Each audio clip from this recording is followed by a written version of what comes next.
소망 되시는 예수님께 찬양하며 나아가겠습니다.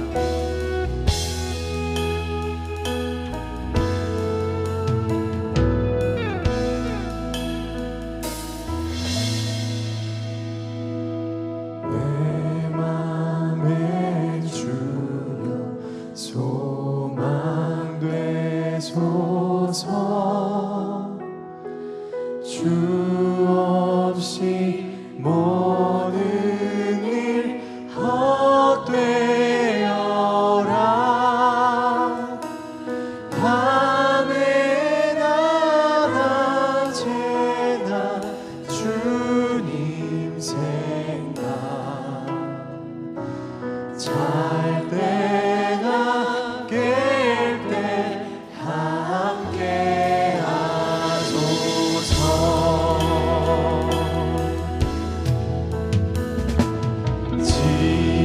지혜의 주여 말씀으로서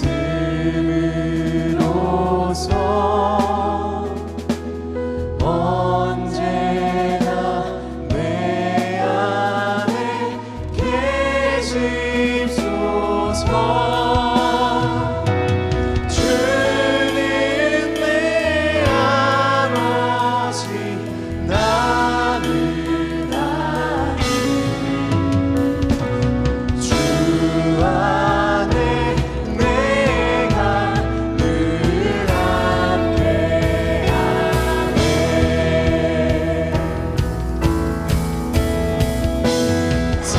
세상의 영광 안 보려도 언제나 주님은 우리의 기업이십니다. 나의 기업. 주님만 내 맘에 계시오니.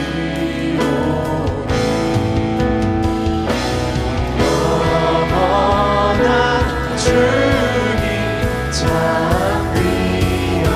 귀하셔라. 영원한 주님, 영원한 주님 내 승리의 주. 하늘의 기쁨을 주옵소서.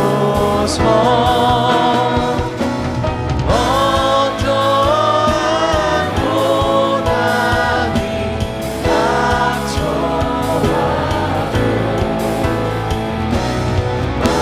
만유의 주여 소망 되소서. 영원한 주 내 승리의 주. 하늘의 기쁨을 주옵소서. 어떠한 고난이 닥쳐와도 만유의 주님, 우리의 소망이 되소서. 주여 소망 돼. 어떠한 고난이 어떠한 고난이 닥쳐와도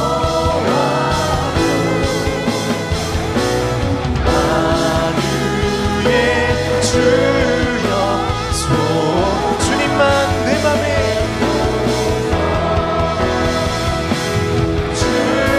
주님만 내 맘에 계시오니.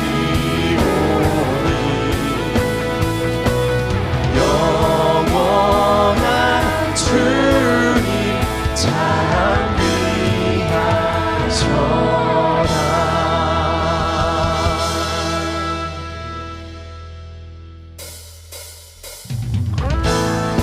우리 시간 힘차게 박수 치시면서 오늘도 우리를 정결케 하시는 예수님의 보혈을 우리 힘차게 찬양하며 나아갑시다. 할렐루야! 아멘! 예수 십자가에 흘린 피로써 그대는 씻기어 있는가. 더러운 죄 희게 하는 능력을 그대는 참으지. 우리 한 번 더 예수 십자가에 흘린 피로써 그대는 씻기어 있는가. 더러운 죄 희게 하는 능력 그대는 참으지 않은가. 예수의 보혈로 그대는 씻기어 있는가. 마음속에 여러 가지 죄악이 깨끗이 씻기어 있는가. 아멘.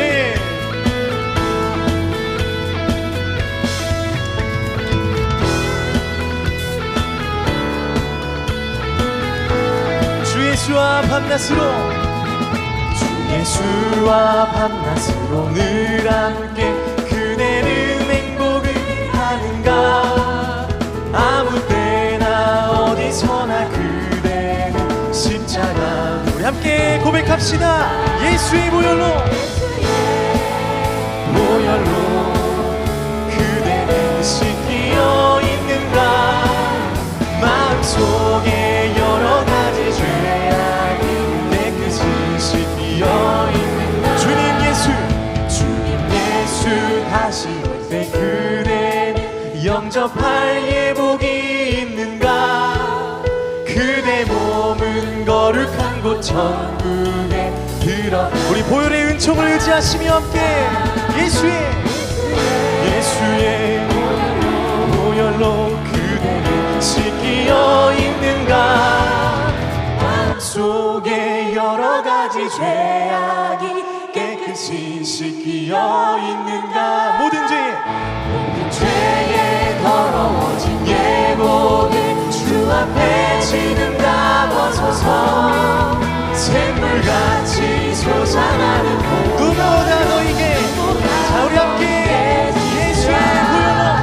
예수의 보혈로 그대는 씻기어 있는가. 마음속에 여러 가지 죄악이 깨끗이 씻기어. 예수의 보혈로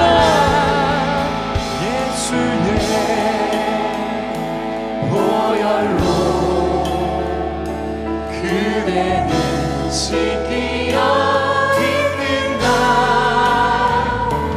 마음속에 여러 가지 죄악이 깨끗이 씻기어 있는가. 오늘 정결케 하시는 주님의 보혈을 의지하시며 우리 주님께 영광의 박수 올려드립시다. 할렐루야. 아멘.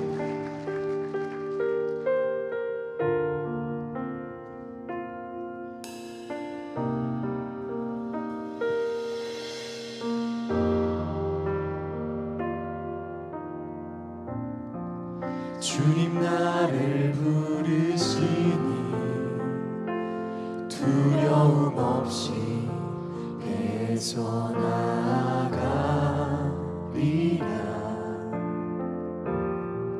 주님 나를 부르시니 주님 내게 오라시니 주님 보고 계시기에 의심치 않고 바다를 걸어가리라. 주님 보고 계시기에 주님 여기 계시기에 주님 여기 계시기에 이 깊은 바다가 반석이 되고 주님 여기 계시기에 반석이를 내가 걸어가리라.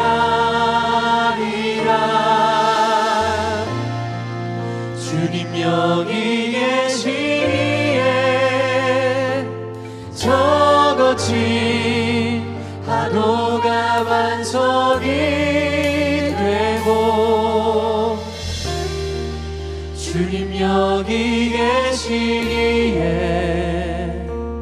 반석 위를 내가 걷습니다. 우리 처음부터 한 번 더 주님 나를 부르시니 주님 나를 부르시니 두려움 없이 내서 나아가리라.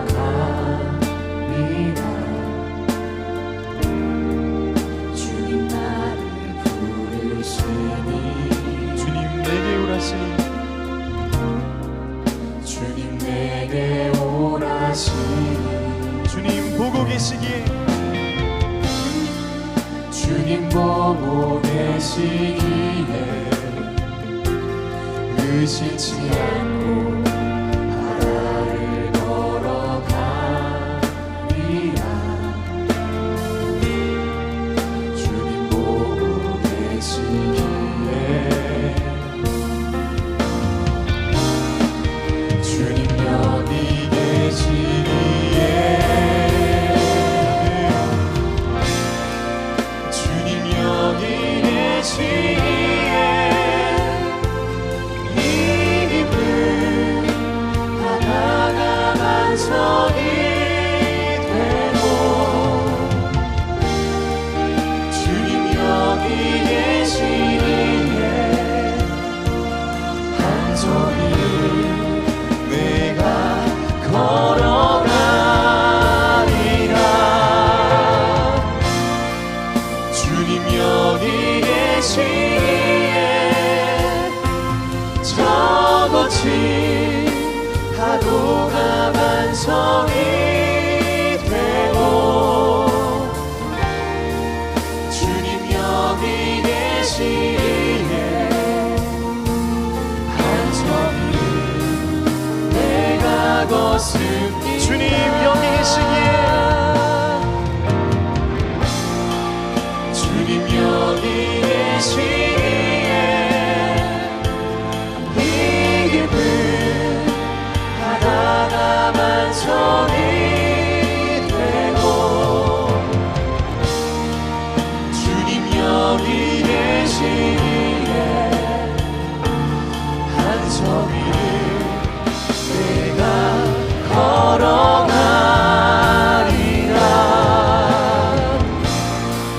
주님 여기 계시기에 저 거친 파도가 반석이 되고 주님 여기 계시기에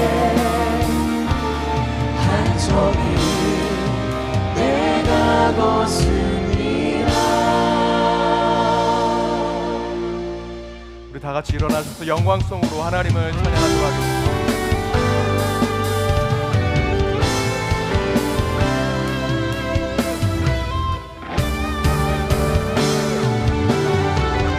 함께 만세 좀 위와 위엄 찬양해 왕의 만세 주 예수 하나님. 이 땅 위에 오신 땅 위에 오신 하나님의 본체 십자가에 달리사 우리 죄 사셨네. 하나님이 그를 지극히 높여 모든 이름 위에 뛰어난 이름을 주사 우리 예수 이름 앞에 절하고 모든 입이 주를 시네. 영광 중에 오신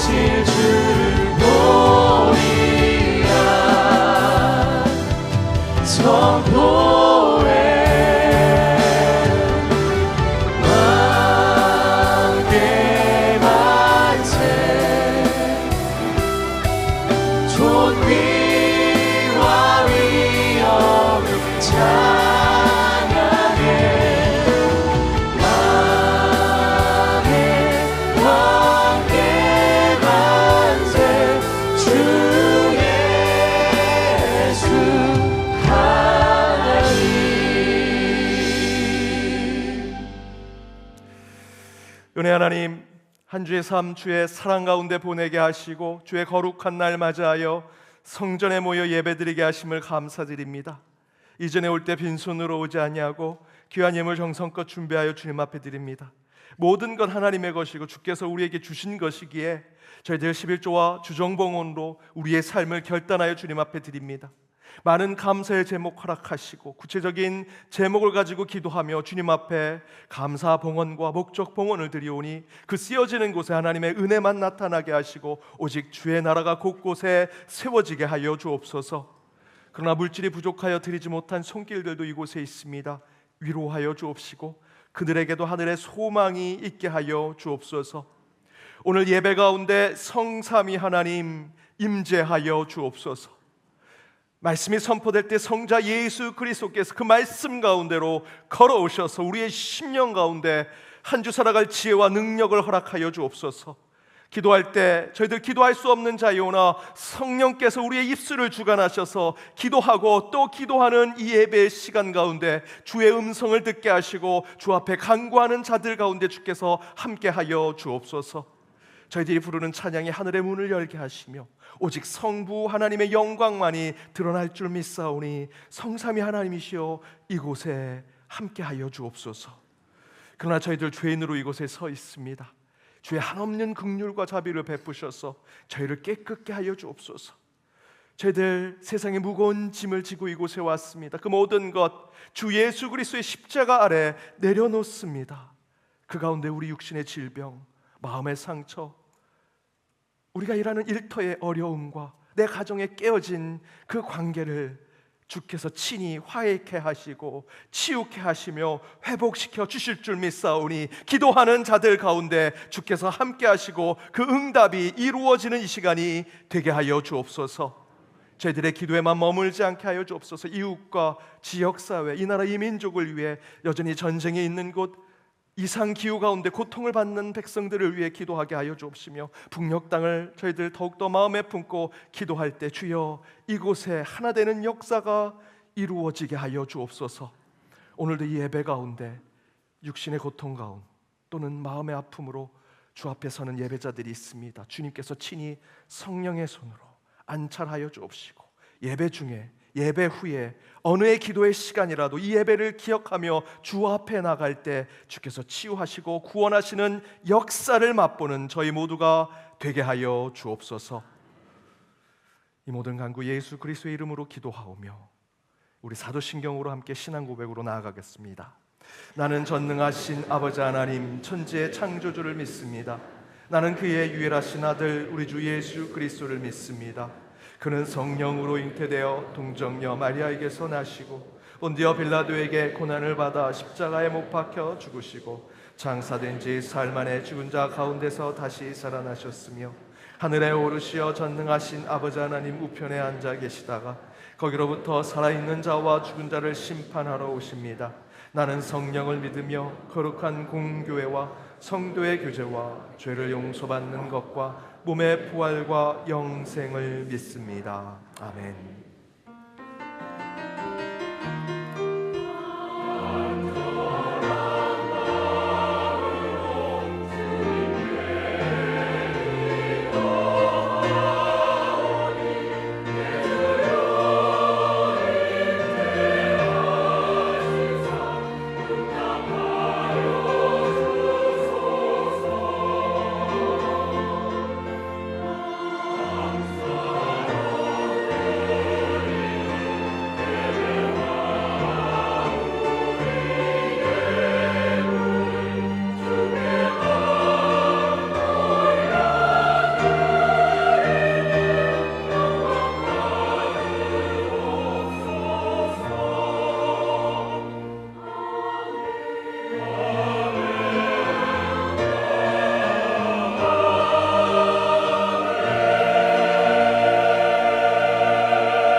YD 뉴스 2024년 11월 3일 연동교회 소식입니다. 이번 주 수요일은 한국미랄선교회 심장재단에서 주관하는 사랑의 음악회가 있습니다. 다음 주일 오후 예배는 1:1 수료 예배로 드립니다. 오늘 오후 3시 본당에서 재직회로 모입니다. 유치부 가을 나들이가 오늘 삼청공원에서 있습니다. 오늘까지 사랑의 쌀 나누기 행사가 교회 앞마당에서 오후 1시까지 진행됩니다. 어려운 이웃에게 따뜻한 사랑을 전달할 수 있도록 많은 기도와 참여를 부탁드립니다. 온라인 목적 봉헌으로도 참여 가능하며 입금 시 성명, 구역 뒤에 쌀이라고 기입해 주시기 바랍니다. 여전도의 원래회가 이번 주 수요일 오전 11시 본당에서 있습니다. 입교 및 세례를 위한 교육이 다음 주일 오전 10시 10분 210호 세례문답실에서 시작됩니다. 문의는 박요한 목사에게 해주시기 바랍니다. 부용찬양대가 주관하는 이웃초청 추수감사 음악회가 11월 17일 주일 오후 3시 연동교회 본당에서 있습니다. 11월 28일 목요일부터 30일 토요일까지 금식 영성 수련회를 진행합니다.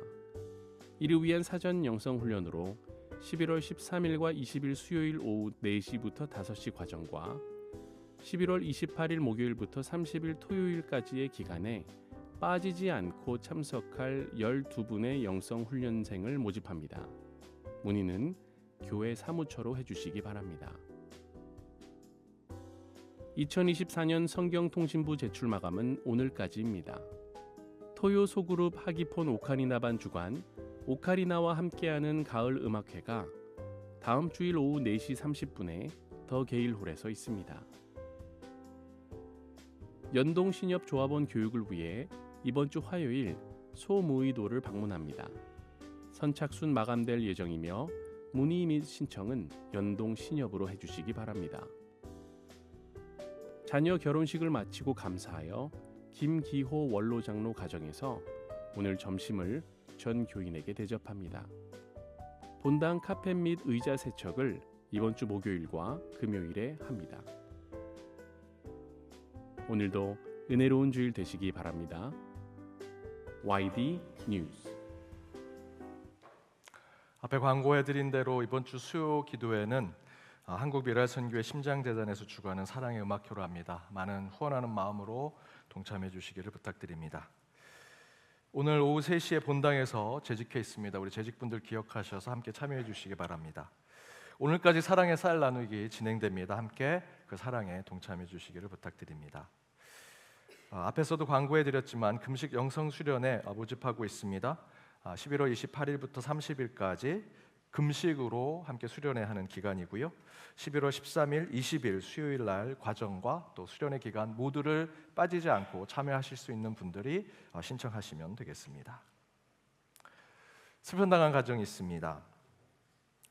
진종환 은퇴 장로님의 부인 되시고 진준호 집사님, 진영경 집사님, 진재학 집사님의 모친 되시며 김건수 집사님의 장모 되시는 허문정 공로권사님 별세하셔서 30일 충남 금산 선영에 모셨습니다. 또한 우리 주명지 집사님의 모친 되시고 한성자 집사님의 시모 되신 이양임 집사님 별세하셔서 29일 백합의 뜰에 모셨습니다. 오늘 고 이양임 집사님 유족 오셨는데 잠시 일어서시면 인사하도록 하겠습니다. 제가 교회를 대표해서 인사드리겠습니다. 앉으셔도 되겠습니다. 우리 슬픔 당한 가정을 위해서 위로해 주시고 함께 기도해 주시기를 부탁드립니다. 오늘 우리 교회에 처음 오신 분 계시면 손들어 펴 주시기 바랍니다. 예, 여기 지금 앞에 계시는데요. 예, 또 계시는가요? 없으시면 잠깐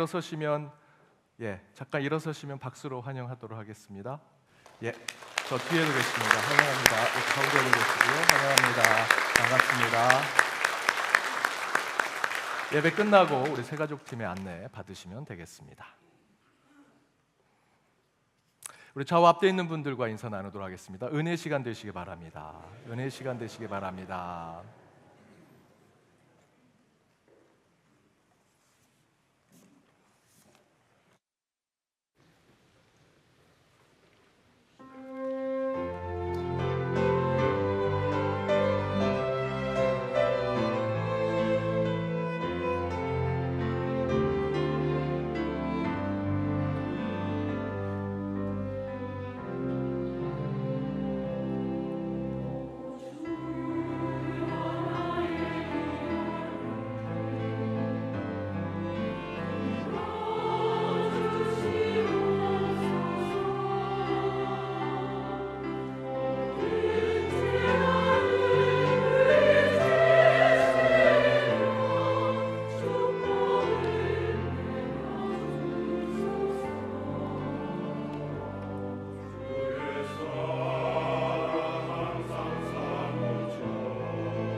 귀한 찬양 감사드립니다. 오늘 하나님이 주신 말씀은 구약성경 욥기 40장 6절에서 12절 말씀입니다.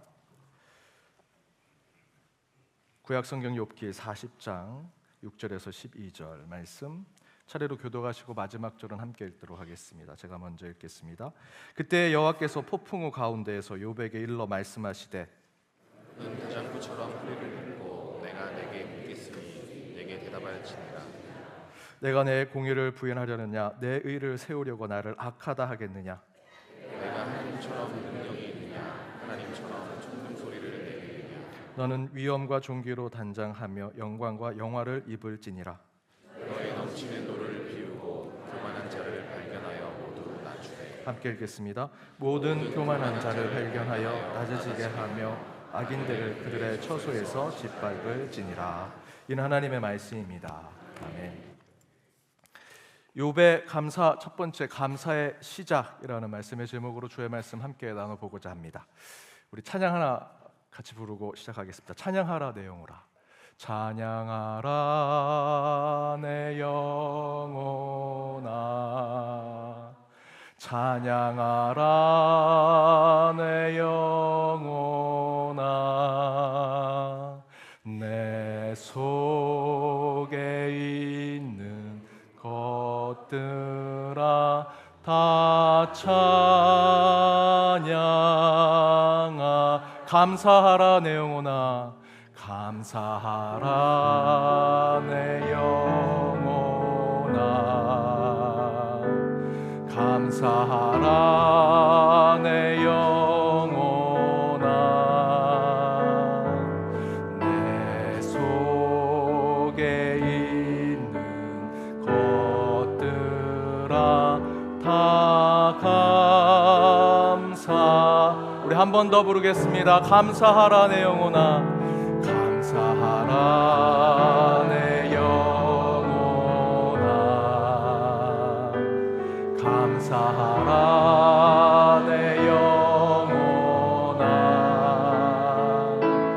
내 속에 있는 것들아 다 감사하라.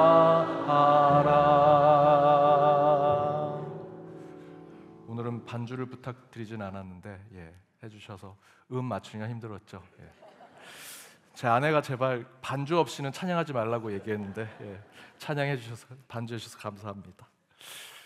그럼에도 불구하고 오늘 함께 이 찬양으로 같이 하고 싶은 마음을 가진 것은 감사하라 내 영혼아. 내 속에 있는 것들아 감사하라. 우리 안에 감사가 시작되는 것이 어딘가를 한번 나눠보고자 이 찬양으로 시작을 했습니다. 특별히 이번 11월 한 달은 감사의 달로 말씀 시리즈를 감사에 대한 말씀으로 준비를 했습니다. 그 가운데 제가 올 한 해 성경 통독하면서 욥기의 말씀을 읽는 중에 도저히 감사가 나올 수 없는 욥의 삶 가운데 감사는 어디서 시작이 됐을까? 그 감사에 대한 영성을 욥의 말씀을 통해서 찾던 중에 오늘 말씀으로 함께 시작을 해보려고 했습니다. 여러분 아시는 대로 욥은요 감사를 할 수 있는 삶을 살지 못했죠. 사단으로 그의 삶이 완전히 망했습니다. 욥은 절망과 좌절 속에 지역 문턱까지 다다랐던 인생을 살았던 밑바닥 인생이 그의 대부분의 삶이었습니다. 거기에 친구들은 더 염장을 지르죠. 여러분의 친구들도 그렇지 않습니까? 아픈데 꼭꼭 찌릅니다. 때린데 또 때리고, 너 이번에 시험 떨어졌다며? 이번에 또 잘 안 됐다며? 하는 걸로 항상 염장을 지릅니다. 욥기의 말씀의 대부분이 욥의 새 친구 엘리후가 와서 계속해서 아픈데 때리고 때린데 또 때리는 얘기를 하는 겁니다. 그런 상처가 더 깊어지죠. 더 괴로워집니다. 그런 욥에게 무슨 감사가 있겠습니까? 그러다가 욥은 하나님을 만나고 그렇게 다시 하나님을 만나니 이전보다 더 큰 복을 누리게 되고 그 가운데 감사를 고백하게 됩니다. 이전처럼 욥이 전에 누렸던 것에 대해서 감사했느냐? 그렇지 않았습니다. 욥은요 감사하지 않았습니다. 비참할 정도로 망하고 그 이후에 새 친구들에게 저주를 받고 모욕을 당한 후에야 전혀 예상하지 못한 곳에서 하나님을 만나고 그때서야 비로소 진짜 감사가 무엇인지 고백하는 것이 욥기의 말씀입니다. 그런데 여기서 욥이 감사가 어디서부터 시작되었는지를 발견하는 것은 단순히 고통에 빠졌다가 하나님께서 나를 건져주셔서 이제 더 큰 복을 받게 된 것이 하나님 감사합니다라고 하는 것에서 그 단순한 감사를 얘기하는 것이 아니고요, 더 근원적인, 더 영적인, 더 내면 깊숙한 곳에서 우리의 감사는 어디에서 시작되는가를 이야기하는 것이 욥의 말씀입니다. 그렇다면 욥이 깨달은 진정한 영적인 감사의 시작은 어디일까? 욥은 도대체 어느 부분에서 참된 감사를 고백하게 되었을까? 저는 이를 살피기 위해서 먼저 욥과 아브라함을 비교해야 한다라고 생각합니다. 욥과 아브라함은 같은 동시대 또는 비슷한 시대에 살았던 자입니다. 창세기 25장 7절에 보면 아브라함이 175세에 죽었다고 기록되어 있습니다. 욥도요 140년 그 이상의 삶을 살았습니다. 그때 당시에 수명이 100세는 훌쩍 넘어서 100세, 200세 가까운 그 인생을 살았던 사람들, 욥도 비슷했고 아브라함도 비슷했습니다. 아브라함의 그 자녀들인 이삭과 야곱도 180세, 147세를 살았죠. 수명이 비슷한 그 시기를 살았던 사람들. 또 욥기 1장 3절에 보면 자신의 재산을 설명할 때 가축의 수를 얘기하고요, 자신이 부리는 그 종들에 대한 숫자를 얘기하면서 자신의 부와 또 자신의 소유를 설명하는데, 이 창세기에 아브라함, 이삭, 야곱에 대한 재산을 설명할 때도 이와 유사한 설명을 합니다. 그 이야기는 욥과 아브라함이 동시대를 살았던 사람이다라고 얘기할 수 있죠. 욥과 아브라함은 삶의 궤적, 인생의 궤적은 사실 굉장히 비슷합니다. 그런데 성경의 기준으로 보면 아브라함은 창세기 가장 앞에, 창세기 1장부터 11장의 원역사를 제외한 이제 사람의 기록으로 쓰여진 역사를 가장 먼저 기록되어진 사람이 아브라함이죠. 그래서 아브라함은 우리가 성경을 읽을 때 굉장히 중요하게 읽습니다. 믿음의 조상이라 생각하고요, 아브라함의 믿음을 통해서 우리의 신앙을 점검해 봅니다. 그에 비하면 욥은요 성경 한참 뒤에 있습니다. 아브라함 이후로부터 있었던 역사에서 성경 속에 있는 역사서, 여호수아서부터 열왕기상하, 역대상하, 에스라, 느헤미야, 에스더, 그 다음에 시가서가 나올 때 욥기가 나오죠. 그래서 성경을 아무 지식 없이 읽으신 분들은 아브라함과 욥이 같은 시대 또 같은 삶의 궤적을 가지고 있다라고 생각할 수 없지요. 그럼에도 불구하고 이 두 사람은 같은 시대를 살았고요, 삶의 궤적이 비슷합니다. 그런데 신앙의 궤적은 서로 다릅니다. 영적인 삶의 궤적은 서로 다르다라는 것이죠. 그게 뭘까? 조금 단순화시켜서 조금 비유해서 말씀드리면 욥은 모태신앙인과 같은 삶을 살았던 사람의 상징이라고 할 수 있습니다. 대신에 아브라함은 그 반대로 인생 중간에 하나님께 부름받은 자들, 태어날 때는 다른 종교, 교회 다니지 않았고 예수를 믿지 않았지만 내가 살아가는 인생 가운데 인격적인 하나님을 만나고 그 다음부터 신앙생활을 하신 분들, 그것이 아브라함의 삶의 궤적과 같다라는 것입니다. 실제로 성경에 보면 아브라함은 갈대아 우르라는 곳에서 살다가 하나님의 부르심을 받았죠. 그러나 그곳에서 아브라함은 완전히 세속적인 삶을 사는 자였습니다. 그런데 창세기 12장 1절에 3절 말씀으로 콜링을 받습니다. 인격적인 하나님을 만납니다. 그 부르심에 아브라함은 완전히 다른 인생을 살게 되죠. 그런데 그 부르심에서 아브라함과 욥의 사이에 분명한 차이점이 나타납니다. 그렇게 아브라함을 부르시는 하나님은 아브라함에게 이제 내가 지시할 땅으로 가라, 내가 너를 복주게, 너를 창대하게 할게, 너 많은 민족을 거느리게 할게 라고 이야기하십니다. 근데 여러분, 그렇게 됐습니까? 여러분 아시는 대로 아브라함은요 독자 이삭밖에 없습니다. 창대한 많은 민족, 많은 후손들을 두지 못했습니다. 그런데 그렇게 콜링이 있을 때, 부르심이 있을 때 하나님이 아브라함에게 내가 너에게 복을 줄게, 너 창성하게 할게, 많은 민족을 두게 할게 라고 말씀해 주셨지만 그것은 이루어지지 않은 것처럼 보입니다. 지시할 땅으로 가라, 가나안 땅에 산 중턱에 큰 바위가 있는 곳에 샘물이 넘치는 바로 그것이 내가 가야 될 곳이야 라고 얘기해 주지 않으십니다. 지시할 땅으로 가라. 어디인지 모릅니다. 어떻게 율법을 지켜야 할지, 어떻게 예배를 드려야 할지, 어떻게 의로운 자로 신앙의 삶을 살아갈지, 하나님은 그를 부르실 때 지시할 땅으로 가라고 하셨지, 복을 주셔서 많은 후손들을 두게 하신다고 하셨지, 그것을 하나도 이루게 하신 것이 없는 것처럼 느껴집니다. 이처럼 아브라함은요, 철저히 중간에 예수를 믿는 그리스도인의 모습이 보여지죠. 이 가운데도 여러분, 많은 분들이 중간에 예수님 믿으신 분들 계시라 생각이 듭니다. 인생 중간에 예수를 믿으신 성도님들, 여러분 신앙생활 가운데 내가 어디로 가야 할지 모르는 분들 많으시죠. 그래서 그런 성도님들은요, 성경 공부 진짜 열심히 하십니다. 눈이 동글동글 하시고요, 반짝반짝 거리십니다. 모든 걸 다 필기하십니다. 제가 농담한 것도 다 필기하시고 그것도 성경의 진리처럼 생각하십니다. 교회와 목회자들이 하는 지침에 열심히 따르려고 합니다. 열정이 정말 넘치죠. 가는 곳마다 예배 드리려고 하시고요, 고향 땅이 아닌 타국에 온 것처럼 늘 불안해하기도 하고 걱정하지만 이곳에서 정말 하나님이 계시라 믿고 열심히 신앙생활 하시지요. 그럼에도 불구하고 중간에 예수 믿으시는 분들은요, 늘 그 가운데 걱정과 불안이 있습니다. 혹시 하나님이 그 촛대를 다른 곳으로 옮기지 않으셨을까? 내게 주셨던 그 동아줄, 그 구원의 동아줄을 혹시 끊지 않으실까 생각하면서 중간에 예수님 믿으신 분들은요, 늘 노심초사하면서 신앙생활 하십니다. 일부러 더 정직하게, 윤리적으로, 도덕적으로 살려고 노력하죠.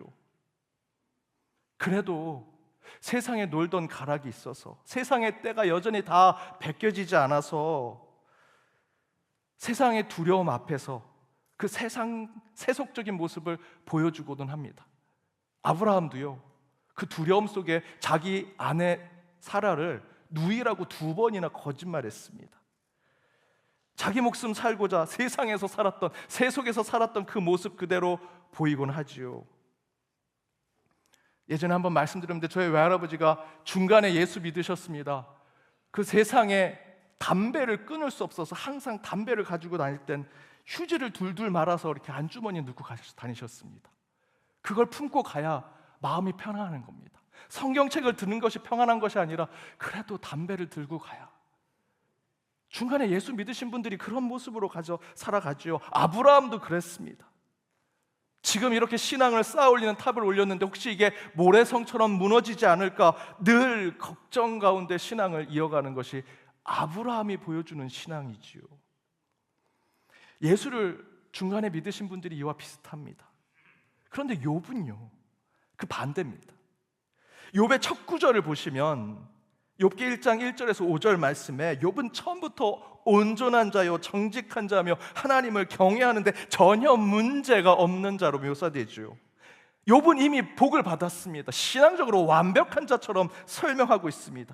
그 복이 정직하고 온전해서 의로워서 그 복을 받았냐, 그런 표현은 나와 있지 않지만 누가 보더라도요, 욥은요 이미 하나님께 인정받은 자처럼 묘사되고 있죠. 고난이 찾아왔을 때 새 친구와 엘리후 앞에서 대화하는 모습을 보면요, 욥은요 당당합니다. 엘리바스가 욥을 보고 이렇게 얘기합니다. 욥기 4장 6절에 7절의 말씀에 보면 경외함이 내 자랑이 아니냐, 내 소망이 내 온전한 길이 아니냐 생각하여 보라. 죄 없이 망한 자가 누구냐, 정직치 않은 자의 끊어짐이 어디 있느냐라고 얘기하면서 욥을 대상으로 뭐라고 얘기하냐면 경외하는 자, 정직한 자. 물론 엘리바스는 욥을 정직한 자, 경외하는 자, 경건한 자, 그렇지만 네가 지금 이렇게 벌을 받고 있는 거 아니냐, 너의 죄 때문이다라는 것을 얘기하는데, 어쨌든 비꼬듯 욥을 얘기할 때 그래도 욥은 경건한 자요 정직한 자라고 얘기하죠. 욥 스스로도 그렇게 얘기합니다. 욥기 6장 29절에서 30절에 보면 너희는 돌이켜 행악자가 되지 말라. 아직도 나의 의가 견제하니 돌아오라. 내 혀에 어찌 불의한 것이 있으랴. 내 미각에 어찌 속임을 분간하지 못하랴. 나는 행악자가 되지 않을 거야. 내 의는 건재해. 내가 이렇게 비참한 인생을 살고 있을지라도 나는 하나님이 지키시는 자고 나는 경건하고 내 의가 아직도 저 하늘을 닿을 곳에 있어 라고 얘기하는 것이죠. 내 촉각이 내 앞에 있는 거짓과 부정을 다 분간할 수 있는 영적인 감정을 가지고 있는 자라고 얘기합니다. 내가 이렇게 고통 속에 혹시 범죄에서 내가 벌을 받는 것처럼 보이지만 난 여전히 의인이고 하나님은 끝내 나를 구원해 주실 거야. 모태신앙인들이 그렇게 얘기하죠. 모태신앙인들이 보통 어떻게 합니까? 내가 좀 방황하고 직분자 자녀들 교회도 잘 안 나오고 그래도 언젠가는 돌아올 거야. 목사님, 저 목회자 자녀입니다. 저희 아버님 목사님인데 저도 방황할 때 내가 이렇게 방황하지만 이 목회자 자녀 모태신앙인들은 언젠가 이렇게 돌아오게 돼 있어. 다 하나님이 챙겨주셔. 근데 제가 이렇게 얘기할 때 교회 안팎에서 그런 얘기를 하면요, 그 얘기를 듣는 분들의 눈빛에서 이런 얘기가 들립니다. 재수없어. 중간에 예수 믿는 너희들은 모르지만 우리 모태신앙인들은 탕자처럼 방황해도 하나님이 다 챙겨줘, 언젠가 돌아와서 다 구원받게 해줘 라고 얘기하는 거 들으면 재수없죠. 근데 여러분, 진짜 없는 게 있어요. 그건 재수 없는 게 아니고요, 복음이 없는 겁니다. 진리가 없는 겁니다. 하나님이 없는 겁니다. 구원에 있어서는요, 모태신앙이든 중간에 예수를 믿는 분이든 똑같습니다. 돌멩이와 작은 모래알이 물속에 들어가면 다 가라앉아요. 누구든 다 하나님 심판대 앞에서는 평등하게 서게 될 것입니다. 가끔 모태신앙인들이 에베소서 1장 4절에 5절 말씀을 두고 이거 우리에게 주신 말씀이야. 나 태중부터 하나님께 인정받았어. 창세전에 그리스도 안에 우리를 택하사 그 기쁘신 뜻대로 우리를 예정하사 예수 그리스도로 말미암아 자기 아들을 만드셨다라고 하면서 이 말씀 붙들고 이게 우리 모태신앙인들의 말씀이야. 우리는 엄마 뱃속부터 예수님 믿었다. 유아세례 받았다. 여러분, 이 말씀은요, 이 말씀이 선포될 때 에베소 교회에 선포됐습니다. 그때 모태신앙인이 어디 있습니까? 예수님 막 죽고 부활하신 모습 보고 복음 전하는 거 이제 막 받아들인 사람들에게 바울이 이 편지를 쓴 거예요. 이 편지를 쓴 이유는요, 예수 믿은 자들은 이미 하나님께서 영원 전부터 계획하시고 작정하셨다는 예정론을 설명하는 거죠. 모태신앙인들, 이것이 자신들의 타락과 방황을 정당화하는 말씀이 절대로 아닙니다. 여러분, 모태신앙인이든 중간에 예수님을 믿은 분들이든 구원받는 데는요, 이 말씀을 붙드셔야 됩니다. 요한복음 3장 16절 우리 함께 읽어보겠습니다. 하나님이 세상을 이처럼 사랑하사 독생자를 주셨으니 이는 그를 믿는 자마다 멸망치 않고 영생을 얻게 하려 하심이라. 모태신앙인들에게 더 믿음과 더 구원을 주신다 말씀하십니까? 아니요. 그가 보내신 독생자 예수 그리스도를 믿는 자마다, 그것이 모태신앙인이든 아니든 상관없이 그를 믿는 자만 영생을 얻을 수 있다 말씀하시죠. 이 구절 어디에도요, 모태신앙인들에게 더 사랑을 주시고 더 구원을 주신다 하십니까? 아니요. 모태신앙인이 방황하고 잘못된 길로 가면요, 그것으로 끝입니다. 돌아오지 않는다면. 혹시 이 자리에 모태신앙 있는 분들 마음속에 새기십시오. 누가복음 15장 그 둘째 아들이 탕자처럼 세상에서 방황해서 돌아올 때 이제는 아버지께 다시 돌아가야겠다라고 돌아갔습니까? 아니요. 말씀을 잘 읽어보십시오. 그 탕자가 돌아갈 때 내가 이대로는 갈 수 없다. 내가 어떻게 아들로 돌아가냐? 내가 이제는 아버지를 주인으로 섬기는 종으로 아버지께 가겠다라고 얘기하죠. 철저한 회개와 죄 고백이 있습니다. 그때 하나님의 자녀가 될 수 있는 겁니다. 그것은 중간에 예수 믿는 여러분도 똑같습니다. 그래서 여러분, 모태신앙인들이 나 이렇게 막 살아도 나중에 하나님이 나 다 돌아오게 하실 거야 라고 말하면 재수없어 라고 생각하지 마시고요, 저 사람은 구원이 없는 거네, 진리가 없는 거네, 영생이 없는 거네 라고 생각하시면 됩니다. 아무튼 바로 욥이 그 모습을 보여줍니다. 모태신앙을 가진 잘못된 신앙, 잘못된 의로움으로 지금 욥은 그렇게 사단의 시험을 받고 고통에 빠지고 공경과 시련을 겪고도 깨닫지 못하죠. 욥기의 수많은 42장의 말씀 가운데 35장이 바로 그런 얘기들, 욥의 친구들이 얘기했을 때 아니야, 난 여전히 의로워, 난 여전히 경건해, 난 모태신앙인이야, 하나님이 다시 나를 구원해 줄 거야 라고 얘기하는 것이 그의 얘기입니다. 그때 하나님이 나타나시죠. 38장 첫 구절에 하나님이 그때 나타나십니다. 이렇게 기록하고 있습니다. 함께 읽겠습니다. 그때 여호와께서 폭풍우 가운데에서 욥에게 말씀하여 이르시되 무지한 말로 생각을 어둡게 하는 자가 누구냐? 하나님이 나타나죠. 욥은요 엄청난 의로운 얘기들, 경건한 얘기들, 나 모태신이냐, 다 언젠가 하나님이 다시 보상해 줄 거야 라고 하는 이야기를 할 때 하나님께서 폭풍우 가운데 나타나십니다. 그리고 뭐라고 하십니까? 무지한 말로 생각을 어둡게 하는 자가 누구냐?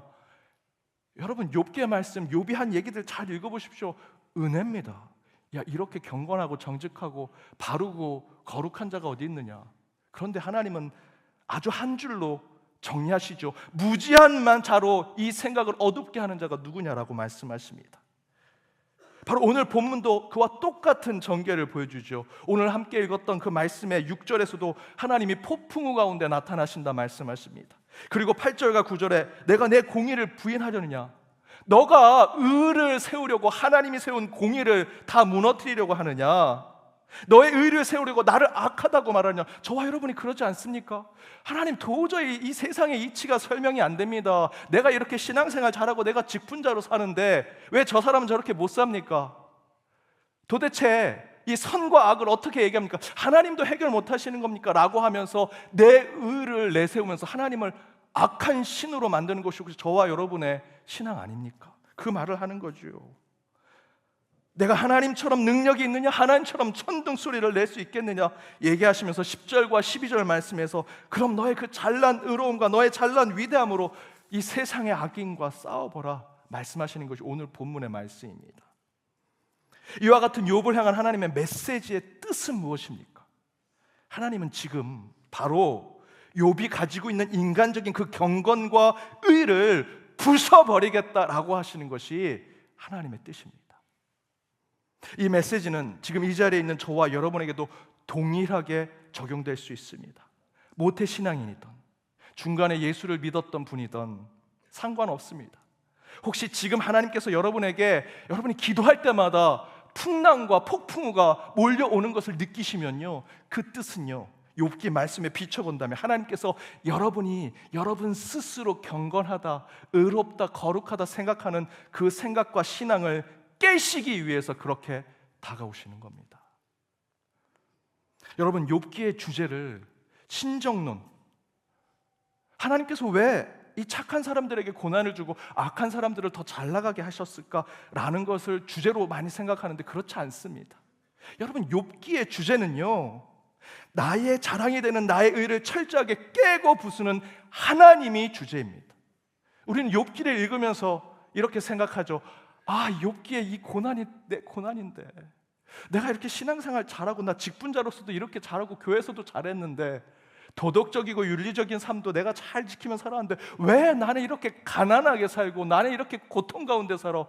저 사람은 맨날 컨닝도 했었고 자꾸 세금도 떼어먹고 잘못도 하는데 왜 저 사람은 자꾸 저렇게 잘 나가고 세상적으로 좋은 것만 추구하며 살아? 하나님, 뭔가 잘못되지 않았습니까? 선악이 지금 바뀌지 않았습니까? 라고 얘기하면서 욥기를 읽고 위안을 얻죠. 여러분, 욥기는 그게 주제가 아닙니다. 그렇게 되면 욥기는요, 그 주인공이 인간이지요. 내가 받은 고난, 하나님 설명해 주세요. 욥으로 설명하려고 하는, 아니요, 욥의 주제는요, 욥기의 주제는 하나님이십니다. 어떤 하나님? 욥처럼 내가 가진 의와 경건과 거룩함이, 그래도 나는 고난받아도 다시 하나님이 날 구원해 줄 거야, 나를 회복시켜 줄 거야 라고 하는 잘못된 미련한 생각을 철저하게 깨고 부수시는 그 하나님이 욥기의 주제입니다. 멀쩡했던 욥에게 닥치는 그 고난, 욥은요 그것을 생각하면서 모태신앙들처럼 나는 다시 돌아올 거야 라고 생각하지만, 여러분, 사단이 욥을 시험한 것은 하나님께 허락받아서 무슨 스토리 어린이 동화처럼 그렇게 시험한 것이 아니고요, 욥 안에 정말 인간적인 의로움과 경건함이 있는 것을 사단이 보고 그곳을 삐짓고 들어가서 시험한 겁니다. 바이올라 신학교의 상담학 교수인 클라우스 이슬러 교수는요, 이렇게 얘기합니다. 내 의는 여러분이 나는 나름 그리스도인으로 잘 살고 있어 라고 생각하는 그 의는 하나님이 나를 통해서 하실 수 있는 일을 극도로 제한하는 것이다. 혹시 여러분이 내가 장로인데, 내가 권사인데, 내가 집사인데, 나 연동교회에서 한 3, 4대 내 신앙 이어왔어요. 나 신앙생활 나름 잘해요. 도덕적이고 윤리적으로 살아요. 누가 휴지 버리면 버리면 안 돼요 라고 얘기하면서 나름 신앙생활, 내 인격적인 삶 잘 살아왔어요 라고 생각하는 것, 여러분, 그런 여러분의 의가 혹시 하나님이 여러분을 통해서 하시려고 하는 그 일들을 방해하고 제한하고 있는지 생각해 보셔야 합니다. 이슬러 교수가 그 얘기를 하는 겁니다. 욥이 그 모습을 보여주고 있어요. 그래, 내가 정직하고 의롭게 살았어. 그런데 혹시 그 의가 전적인 하나님의 사역과 절대적인 하나님의 구원을 방해하고 제한하고 있는 것은 아닌지, 바로 그 지점을 삐짓고 들어간 것이 바로 사단이고, 사단이 그렇게 욥을 시험한 것입니다. 이 부분에서 욥이 아브라함과 다른 점이 나타나죠. 왜 욥이 처음부터 풍족하고 복되며 많은 소유를 가진 자로 살았음에도 불구하고 사단의 시험을 받고 그의 삶에 감사와 은혜가 없는 자처럼 보였을까? 욥은요, 자기의 의로 가득했던 사람이었기 때문입니다. 언제든 나는 고난이 와도 하나님이 다시 제자리로 돌아오게 해주실 거야. 왜? 나는 모태신앙이니까. 나는 이미 하나님께 인정받은 자니까. 나는 이미 하나님께 택함 받은 자이니까. 아니요, 하나님은 절대로 그것으로 구원을 우리에게 허락해 주지 않으십니다. 그것을 욥기 42장 전체의 말씀을 통해서 철저하게 깨닫게 해주시는 거죠. 왜 내게 고난을 주셨습니까? 라는 것으로 욥기의 말씀을 읽으시면 안 되고요, 그 안에서도 여전히 나를 가득 차게 하고 있는 내 의를 깨시는 하나님을 여러분 욥기 말씀에서 읽으셔야 합니다. 그런데 아브라함은 달랐습니다. 그는 창세기 12장에서 부름을 받고 광야의 인생을 살죠. 지시할 땅 어디입니까? 성경 말씀 읽어보십시오. 아브라함은요, 계속 거처를 옮겨갑니다. 그 지시할 땅이 여기일까? 저기일까? 저 산일까? 이쪽 산일까? 늘 광야로 떠돌며 살았습니다. 사방에 아무도 자기 편이 없는 곳에서 오직 하나님만 의지하고 어디로 갈지 모르는 하나님이 지시할 그 땅을 향해 나아가죠. 중간에 예수 믿은 분들, 우리 연동교회 오래 계신 분들에겐 죄송하지만 내가 이 교회에 왔는데 이방인이네. 우리 연동교회 30년, 40년 다니신 분도 그렇게 얘기합니다. 난 여전히 이방인이라고. 지금 아브라함이 그 모습을 갖는 거죠. 내가 아무리 하나님을 직접 만났어도 여전히 이방인처럼 살아가고 있습니다. 그 아브라함에게 있는 마음은 무엇이겠습니까? 그가 붙들 수 있는 것은 오직 하나님의 말씀, 오직 순종. 아브라함은 자기의 의를 드러낼 자랑할 겨를도 없습니다. 사방에 원수와 대적이 가득하죠. 그 가운데 여전히 세상에 때가 묻은 그 모습 그대로 자기 아내를 누이라고 속이는 거짓말하는 수치를 당합니다. 그러면서 아브라함은 속으로 생각하겠죠. 난 여전히 죄인이구나. 하나님께 부름받아 지시할 땅으로 가는 부름받은 자로 살면서도 여전히 내 아내를 누이로 속이는 거짓말장이와 같는 이 수치가 가득한 추한 인간이구나. 조카 롯과 땅을 나눌 때도요, 성경은 좋게 얘기하고 있지만 뺏긴 거죠. 억울함을 늘 당했습니다. 하나님이 나타나셔서 아들 이삭을 바치라고 합니다. 예수님 중간에 믿은 분들 이해가 되십니까? 아니, 내 아들을 바치고 어떻게 신앙생활을 해야 됩니까? 저는 못하겠습니다. 이게 믿음입니까? 저는 왜 그 중간에 저를 부르셨습니까? 라고 하신 분들도 계시겠죠. 하지만 아브라함은요, 순종합니다. 그 말씀만 붙들고 가죠. 그렇게 아브라함을 그 광야에서 철저하게 훈련시키시고 연단시키시니 그 아브라함에게 진정한 복이 임합니다.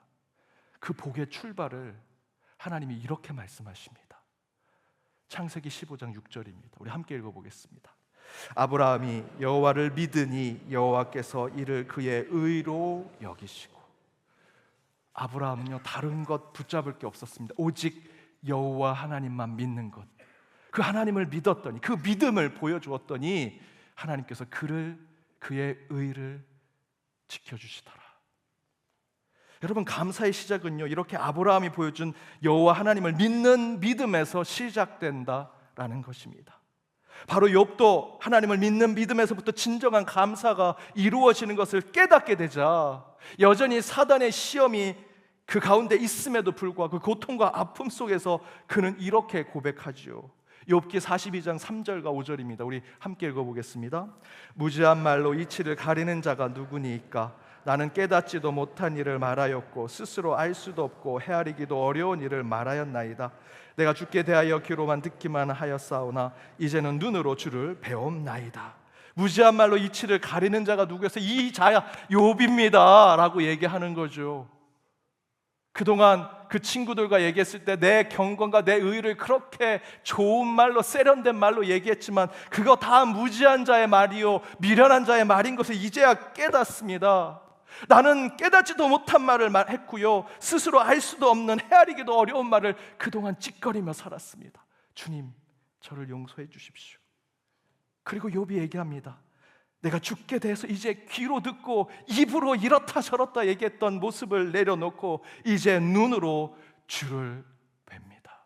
눈으로 본다는 건 무엇입니까? 믿음을 보여준다는 것이죠. 히브리서 12장 1절에 뭐라고 얘기합니까? 함께 읽겠습니다. 믿음은 바라는 것들의 실상이요 보이지 않는 것들의 증거다. 믿음은요, 여러분 가슴 속에 바라는 그것이 실상으로 드러나는 것이고요, 보이지 않는 것이 눈의 증거로 나타나는 것이 믿음입니다. 믿음은 바로 여러분 한 사람 한 사람의 삶이지요. 바로 욥이 그것을 깨달았습니다. 내 경건을 자랑하는 것이 아니라 내 안에 믿음을 가질 때 하나님만이 유일한 내 삶의 주관자임을, 주인임을 고백하게 되었을 때 그것이 믿음으로 드러나고 이후에 하나님의 감사로 채워지는 것. 사랑하는 여러분, 다시 말씀드리지만 욥의 주제는요, 착한 사람이 왜 고통을 당하는가, 악에 대해서 하나님의 견해가 무엇입니까? 라고 묻는 것이 주제가 아니고요, 욥기의 주제는 의로움은 절대로 인간이 이룰 수 없고 오직 하나님으로부터 이루어지는 의로움을 품을 때 참된 하나님의 자녀가 될 수 있다라는 것이 욥의 주제입니다. 바로 욥은 오늘 본문을 중심으로 하나님의 음성을 듣고 진리를 깨달은 후에 이제 내 의가 아니라 눈으로 보는 그 믿음으로 진정한 감사의 삶을 살겠습니다 고백하는 것이 바로 욥기 전체의 말씀이죠. 그 감사를 고백하고요, 욥은요 갑절의 축복을 받습니다. 어떻게 살았을까요? 43장이 나와 있지 않습니다. 욥기의 43장은 이제 저와 여러분이 써야 합니다. 믿음으로부터 시작된 감사의 삶을 내가 어떻게 살아낼까? 여러분, 감사는 하나님을 믿는 믿음에서부터 시작됩니다. 하나님을 잘 믿을 때 진정으로 감사한 일이 넘칠 것이고요, 참된 감사가 여러분의 입술과 삶 가운데 고백되게 되리라 믿습니다. 그 믿음으로부터 온 감사를 한 주 고백하여 더욱더 풍성한 하나님의 은혜 가운데 살아가시는 저와 여러분이 되기를 주님의 이름으로 축복합니다. 오늘 이 시간 그 감사를 찬양으로 함께 고백하도록 하겠습니다.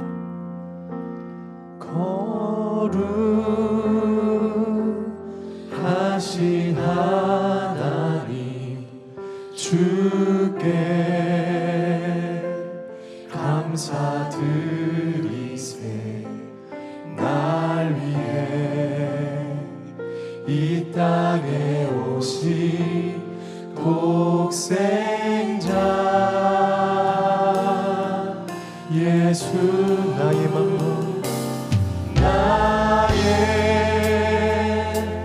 맘과 뜻 다해 주를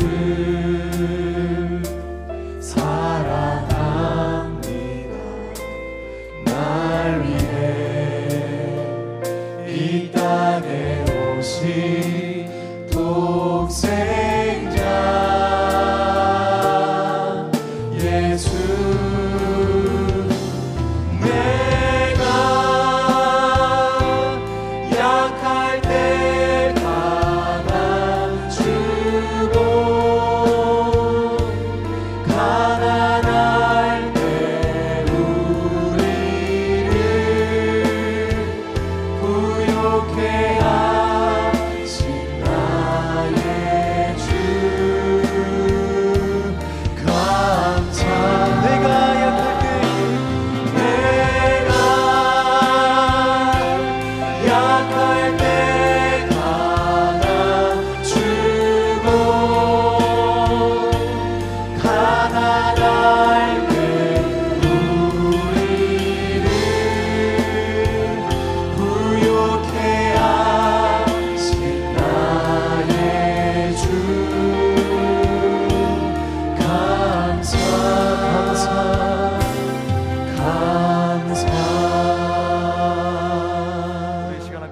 원합니다. 저와 여러분이 가지고 있는 여러분의 의와 경건, 혹시 내 신앙이라고 붙들고 있는 거 내려놓으셔야 합니다. 혹시 그것이 하나님께서 우리 안에 일하시는 그것을 방해하고 제한할지도 모릅니다. 아브라함처럼 철저하게 저는 죄인입니다. 저는 제 아내도 누이라고 속이는 거짓말장입니다. 어떤 것 하나도 내 의를 드러낼 수 없는 자입니다. 하나님, 저를 용서하여 주옵소서. 철저하게 회개하고 주님으로 다시 돌아갈 때 하나님께서 저와 여러분을 구원의 자리로 이끄실 것이고요, 오직 하나님만 붙들고 나가는 믿음을 통해 우리에게 감사의 제목들을 허락해 주시리라 믿습니다. 오늘 말씀을 붙들고 이 시간 걸어가신 하나님 앞에 약할 때 강함 주시고 가난할 때 우리를 부욕해 하신 그 주님 앞에 오직 주님이 나의 믿음이십니다 라고 고백하며 함께 기도하며 나아가겠습니다. 함께 합심하여 기도하도록 하겠습니다. 하나님 감사합니다. 오늘 이 시간 저희들에게 주신 말씀을 붙들고 나아갑니다.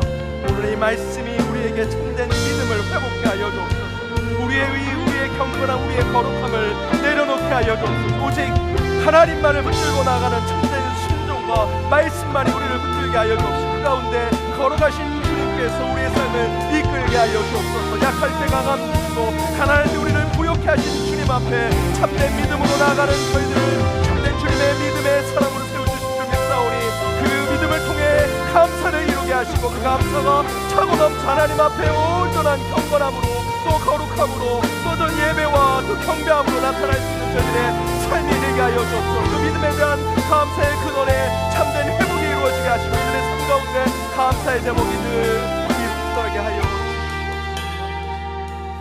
사랑의 하나님 감사합니다. 오늘 말씀을 붙들고 나아갑니다. 예배 가운데 감사를 깨닫게 하여 주옵소서. 말씀 가운데 감사의 감격이 있게 하여 주옵소서. 함께 찬양하는 가운데 감사의 능력을 보게 하여 주옵소서.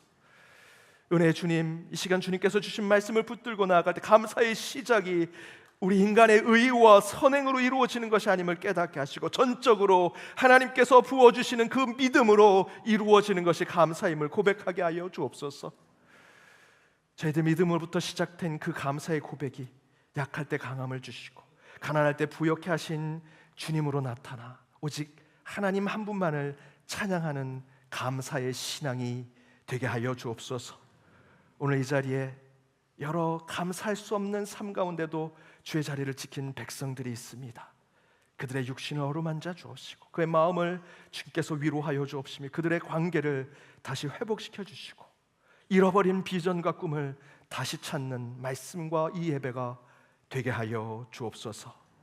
이 모든 간구 예수 그리스도의 이름으로 기도하오며 지금은 우리 주 예수 그리스도의 은혜와 하나님의 크신 사랑과 성령님의 감화감동 교통 역사하심이 요배 감사를 말씀으로 나누며 한 해 주신 우리 안의 감사가 하나님을 잘 믿는 믿음에서 나옴을 깨달아 더욱 믿음의 삶을 살아내기로 결단하며 나가는 모든 연동의 권속들과 그들의 가정, 그들의 일터, 하나님께서 영원 전부터 품으셨던 우리 연동교회, 더불어 해외 곳곳에 있는 연동의 디아스포라 이 나라 이민족 위에 이제로부터 영까지 함께 없시기를 간절히 축원하옵나이다.